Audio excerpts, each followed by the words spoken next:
So ke apha kwi-isolation ndine-chance ke ngoku yokubuza imibuzo uba ke uyayikhumbula le ndlela yam ye-African spirituality uba ndayiqaliswa yintoni?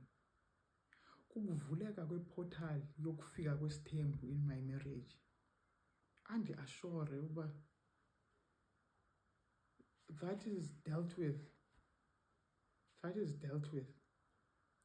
Into eyenza uba ndiyiveze le nto, bambalwa abantu balenenye igender abariyelayizayo uba njengoba i-ideal is that xa sowutshatile hlala emtshatweni.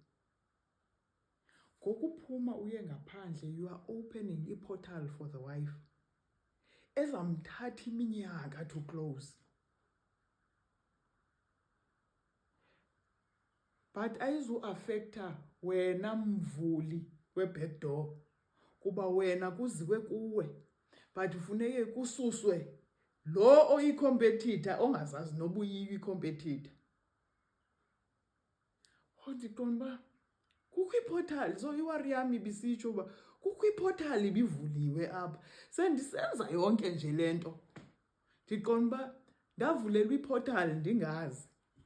Ithini loo nto? Wathi that is taken care of, it's okay, we are here now. Ndaqonda uba that's a relief. As long as I'm protected and my children are protected, I'm good to go. Let's do this.